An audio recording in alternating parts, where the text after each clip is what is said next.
Yakobus 2 ayat 14-17 dan 2 Timotius 4 ayat 7. Lalu mungkin muncul satu pertanyaan, apa itu beriman? Jadi, beriman berarti berpegang teguh pada keyakinan yang dimiliki akan satu hal, karena hal itu dapat dipercaya dan diandalkan. Kemudian, bagaimana beriman? Iman dan percaya kepada Allah. Manusia beriman, membangun imannya dengan kepercayaan yang menjadi akar dari iman. Alkitab berkata bahwa tanpa iman tidak mungkin orang berkenan kepada Allah.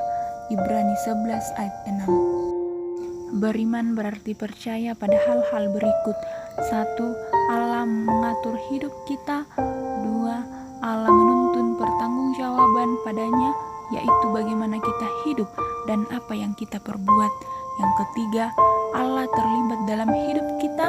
Ia mengasihi kita, Ia berinteraksi dengan kita, Ia menyelamatkan kita dari dosa. Dan keempat, Allah memberikan upah kepada orang yang sungguh-sungguh percaya, yaitu keselamatan dan hidup yang kekal. Contoh tokoh Alkitab yang memelihara iman dan diselamatkan yaitu Nuh.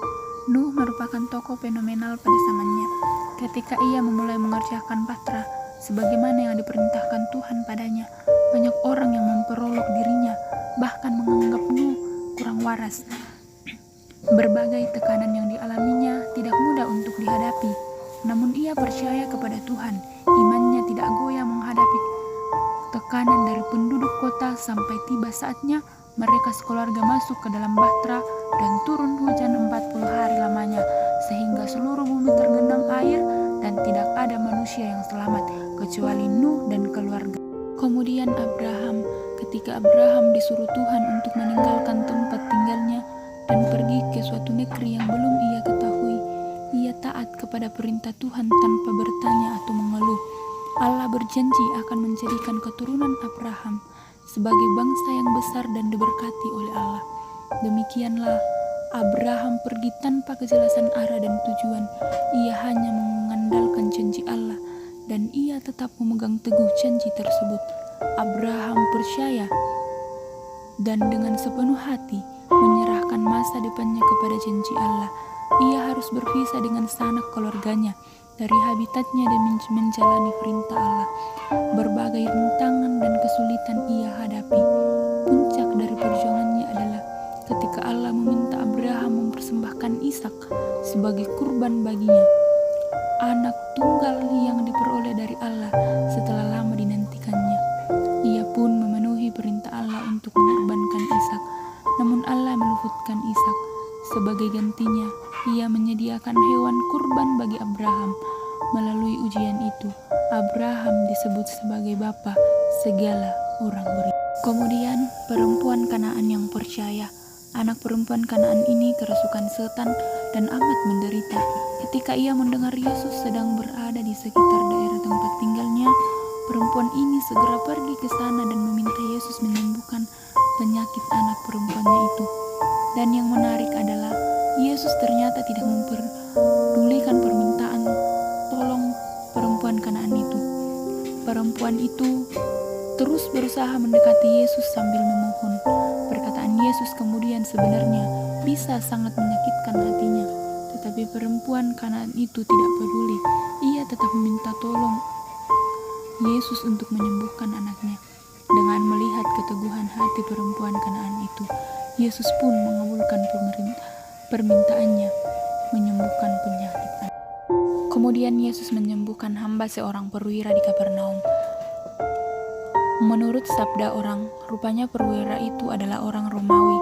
Ia sangat mengasihi hambanya itu. Ketika perwira mendengar Yesus memasuki kota Kapernaum, ia mengutus beberapa orang suruhannya untuk meminta Yesus menyembuhkan penyakit hambanya itu.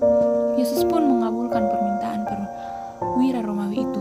Pada waktu ia mengetahui bahwa Yesus bersedia menyembuhkan hambanya, justru perwira Romawi merasa dirinya tidak pantas menerima kehadiran Yesus di rumahnya. Ia hanya meminta Yesus untuk menyembuhkan hambanya itu dari jauh, karena ia percaya tanpa perlu datang ke rumahnya pun, Yesus sanggup menyembuhkan hambanya itu. Demikian Yesus memuji iman perwira Romawi itu dan menyembuhkan hambanya yang sakit itu.